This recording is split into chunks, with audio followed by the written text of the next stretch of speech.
Hello everyone, welcome back to my channel. So today we'll be discussing about content delivery network. It is something that powers almost every major website on the internet. So it is good if we get some understanding of content delivery network.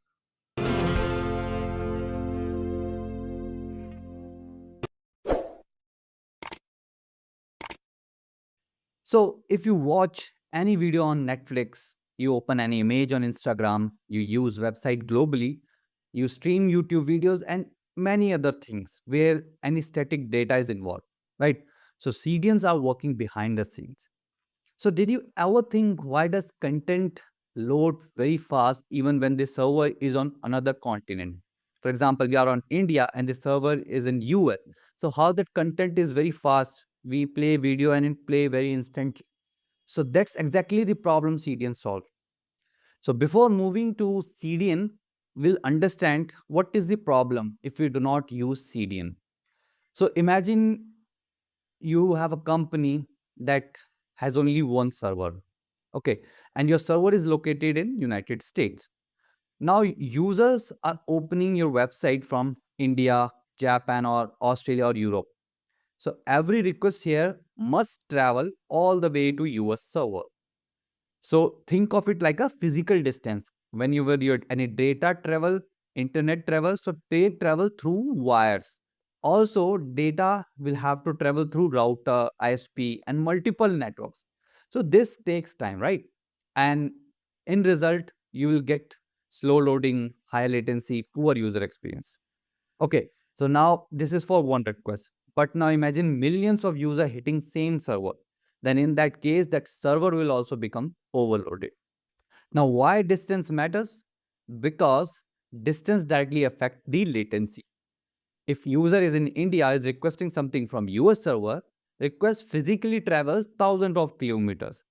Even at internet speed, distance still matters.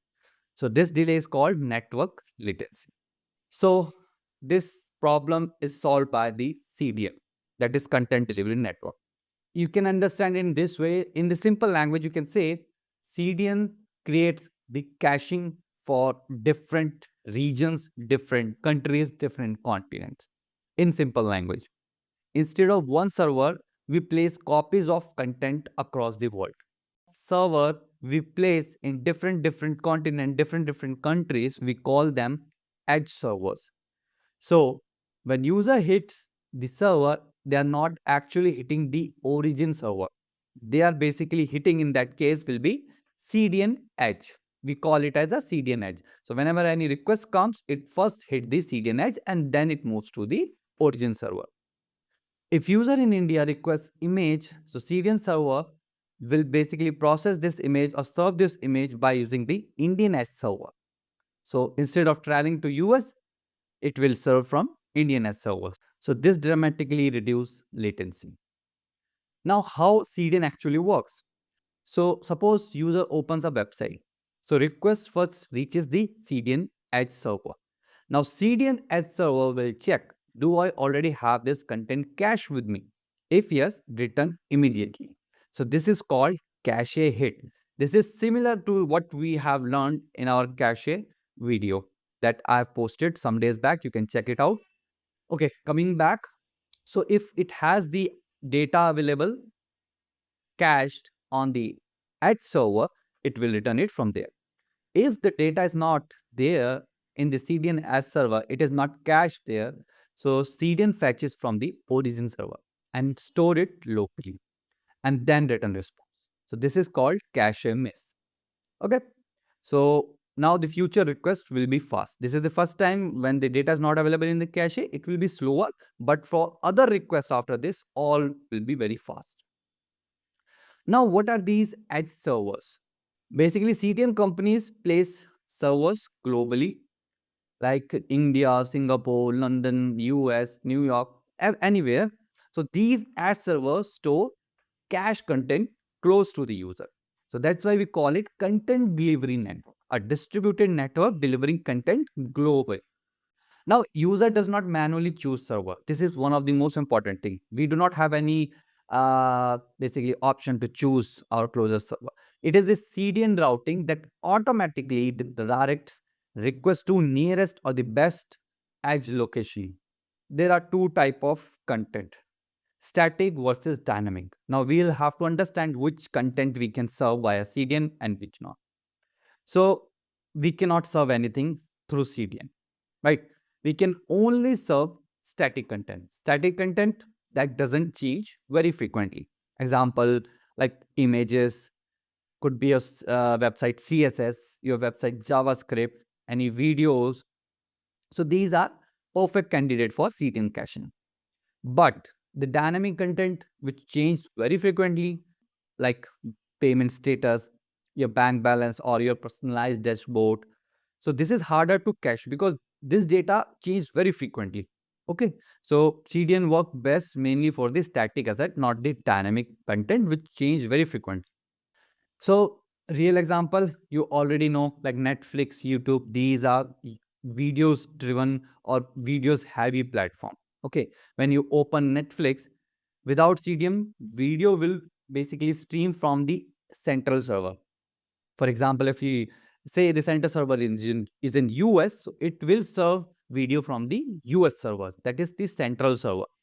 So this is impossible at global scale. When they want to scale globally, like if Netflix is in US only, that is fine. But if they want to scale globally, they want user from all over the world. So in that case, single server will not make things easier. It will make things worse for them. So videos are distributed across CDN as servers worldwide.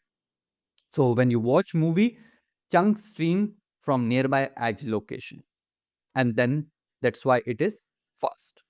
Now another thing that comes when cache is involved, that is cache expiration and invalidation. This topic also I have covered in my cache video.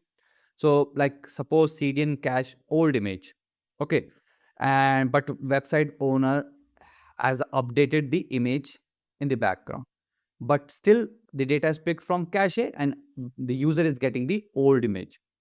So this is called stale cache problem. CDN solves this by using TTL, that is time to live. You can create a or basically add a expiration time after that certain period. That cache is automatically removed, and then the fresh data will be fetched from this server.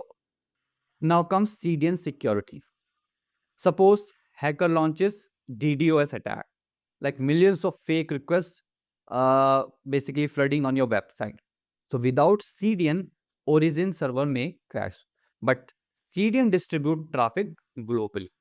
So CDN can filter malicious traffic, it can block your any bots, and it can absorb attack load as well. So this protect your backend system or your main server. So that's why companies like Cloudflare became very popular. If you remember, a few days back, the Cloudflare was down, so half of the world network or the data transfer were blocked due to that. So that's why Cloudflare is very crucial. So basically, it does the same thing. Now, CDN scaling. Now, millions of users if we have globally, so one server cannot handle traffic that I already told you. So for that, you will have to distribute your edge networks, basically distributing your traffic towards your different server in different regions and multiple data center. So some real CDN companies that basically provides you this service. We have Cloudflare, very popular CDN plus security provider. We have Akamai Technologies. Uh, we have AWS as well. Okay, so these are some of the very popular CDN platform that offers these services. Now, what is the difference between a CDN and normal hosting? Like if we are going for a normal hosting, so we'll be traveling long distance for any request. Okay, the loading will be slow and latency will be higher. But with CDN, the nearby edge server will deliver the data. It will be a faster response and be better user experience. So that is why almost every large internet company uses CDN today. Because if you want to go global with your business, Without CDN, I think it's not possible. If you are serving any data like video, images, like this on your website.